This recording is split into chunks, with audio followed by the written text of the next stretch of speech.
on the 26th of March. So we've got confirmation now that the very, very special rare edition of the Sanrio collaboration, so they're the folk behind Hello Kitty, the special collaboration with Animal Crossing. So they had 6 cards, so 6 Amiibo cards that they released only in Japan. This was many years ago. And I basically wrote these cards off. So I think we've spoken at length about my wife collecting all the Animal Crossing Amiibo cards. But I looked at these cards and I'm like, I'm not even going to bother. Number one, they're all in Japanese. Number two, they were like trading at like 40 to 50 bucks Australian per card. And there's 6 of the cards. So we've spent $300 on, Animal Crossing cards. It's insane. Sounds like something you would do, though. How much did you spend on the other cards you bought? 800 or something like that. There you go. So it's not that much. But I mean, like, that was a complete set. And it was like 400 boxes. Well, this is a complete set of 6. Yeah, so but that's the good news. It's still a complete set. So for the first time, they're actually going to release these in English outside of Japan. So that's the US, Europe, and Australia.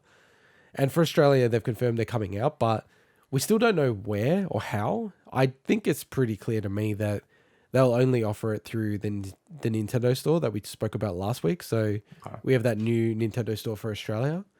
Just Makes sense as a way to get people to use the store, right? Yeah, and I think also they're very niche, these items. Like the regular Animal Crossing Amiibo were very popular. A lot of people were buying them at the EB Games and all that stuff for Christmas, but... Well, they're niche, but are they niche because it's a fake nicheness that's created just to build the hype and the rarity? This is niche. This it's is a niche card, right? Like, what's on the card that makes it niche special? within niche. This is like a special version of them. Like, yeah, I know, but what other than intentionally keeping stock really low? Why are these niche? Like, is there some NFC chips in them? I don't. Yeah, there's NFC chips in them. Yeah. Okay, but there's nothing really. Cards, so they've all got right, but there's nothing really. There's no reason why they can't make tens of thousands or millions of these, right? Other than they don't want to make tens of thousands or millions of them because they want to keep them rare, so they can inflate the price and people can pay $50 for them. Well, we're saying niche. We're talking about the people that are interested in it, not so much the distribution or anything. Like that's these are a niche Nintendo product. thing as well, right? Like they're very big on artificial scarcity, right? Yeah, of course. Yeah. Well, this is like the ultimate artificial scarcity. Yeah. So what can you do with these cards in Animal Crossing New Horizons Indigo? Yeah, what's the practical from memory, use of these things? You can only just do them so that you can redeem a poster, so you can get a poster in the game, and then I don't even think you can go to the island, Harvey's Island, to take a photo with them. I don't even think you can do that with these cards. So I think in what was it, New Leaf or whatever the original game that these were created for. They did a lot more, so they had like the actual exclusive villages and furniture and things. Yeah. And I understand why they haven't then gone and put all that stuff in just for this. But it is a shame that you don't get more for it. What I wish, so this is Sanrio, so we're talking to Hello Kitty, people and things like that. Have you guys ever heard of Agretsuko? No. Mm-mm. Agretsuko is a Sanrio character that they made a Netflix series about. It's a red panda that is like an accountant that works in an office, and to let off steam about how horrible her boss is and everything, she goes to karaoke and sings death metal at night. Oh yeah. Actually, and Jess is really into this. Yeah, Agretsuko. And this is a Sanrio character, and I'm like, man, if they ever had a crossover where Agretsuko was in Animal Crossing, I'd actually play Animal Crossing. Like that seems so funny. But another thing is, just. It's a shame that, just why can't they, for instance, expand that crossover and make it so Hello Kitty is a guest character in your thing for a while? Like, it just seems like there's some missed opportunities here. Well, Hello Kitty's not one of the characters on the cards. I'm just saying in general. I mean, it's a Sanrio crossover, so and I think Hello Kitty's on the artwork. Surely it's one of the main things. Not artwork of the card, but of the packs. Maybe they're waiting.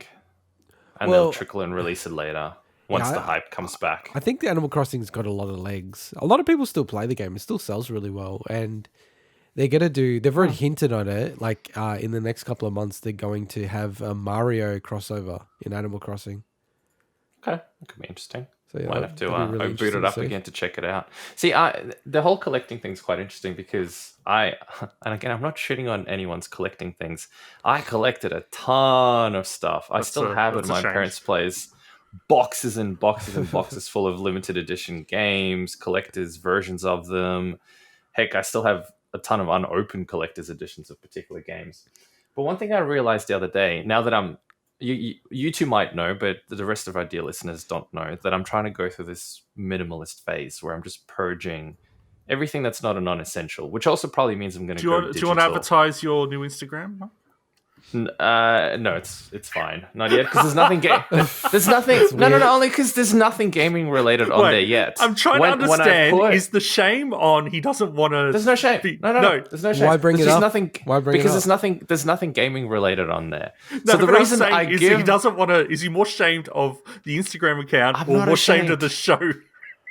No, I'm not ashamed of either one. The Instagram account doesn't have anything gaming related on it. Anyway, when I put gaming related stuff, then I would probably do that. So the Instagram account that Swinny's referring to is this Instagram account I've created where I'm documenting every single thing that I'm getting rid of, every tiny little thing, other than little pieces of rubbish and stuff. That's cool. It looks cool. You should spruik it, man. I'll spruik it when I get to the gaming section because I will. So the intention now, and I'm not trying to advertise my stupid Instagram. There's no profit obviously coming out of this. The intention was to get rid of every single non-essential item that I have, including, of course, the huge collection of gaming related stuff that I have. Figurines, all of that trash. I've got so much stuff at my parents' place and here as well. And one thing that I find, and here's the connection I'm trying to make with an earlier story that we had. One thing I find interesting is I've been watching a hoarder show, and it's a very wide spectrum. There's multiple reasons why people hoard particular things or collect things, whatever gap I was trying to fill in my life, God knows. But one thing that I looked back and I thought to myself was, I was buying, for instance, Lego, and I ended up selling a whole bunch of Lego, and when I was trying to renovate and move out of my house and stuff. And it doubled in price in a lot of cases. And I was pretty happy with myself. I was really happy and smug when, people were telling me, why the hell do you collect so much Lego? What a waste of money. And then proved them wrong because it doubled in price. But one thing I thought to myself was, what if I didn't spend all that money on buying that Lego? What if I put that money on the stock market? Yes, it could have gone down, of course. But what if instead of having all this shit in my house accumulating and making me feel like a prisoner in my own house, basically, which is what it turned into, I actually used that money more wisely on other things that may have also had some sort of an investment value. And if it didn't, who cares? I would just been the same. I don't know. Give it to the poor and the needy. I don't know. So okay, funny say that, because one of the things that I thought to myself was, and please don't quote me on this because I haven't yet completely decided whether I'll do this or not. But a portion of everything that I'm selling that I will put. So a lot of the stuff I'm actually giving away. A lot of the stuff that I put so far. Almost everything I put so far on my Instagram, I'm just giving away. So I've taken stuff to the Salvos the other day. I've put my partner put stuff on Facebook for people to just come and grab it. Obviously, some of the gaming stuff is worth some money.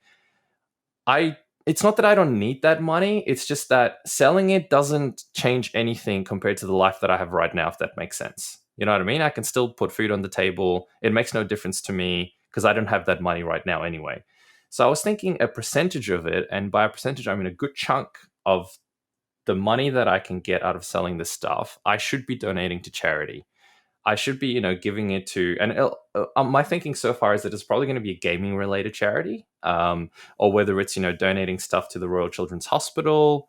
You can't really donate some of those games because they're kind of R-rated and there's a lot of those kind of games in there. But if there's anything that's appropriate to that, or using the money to buy them consoles and buy them stuff that, you can give those kids some fun in their lives while they're in hospital and stuff. I think that's the plan right now. So I'm working my way towards that. I'm not up to the gaming section yet. But when I get to that, I'll give you guys more updates. Cool. So that was a bit of a sidetrack. Bit of a rant. Okay. I wasn't trying to rant. I was just trying to say that I'm going through this process, and I'm hoping that when I get to the gaming section, I'll be putting it to good use. We needed a good balance on the show. We had Intergot talking a lot about stocks. We've got right. Mike talking a lot about minimalism and that stuff. What else? talking about stuff, and later I'll be talking a lot about Assassin's Creed. So I think That's we right. needed So a it's balance. perfect balance. Yeah, yeah. So, and I do warn again, no one's going to remember this, and it's going to be taken out of context in future episodes of this podcast. I will be talking about minimalism and purging yourself of stuff in the future, and I apologize. And I might have to put a disclaimer every time I talk about it, so people remember what I'm doing and why I'm doing it. Anyway, let's move on to the bargain bin. Speaking of, let's get more stuff. Let's accumulate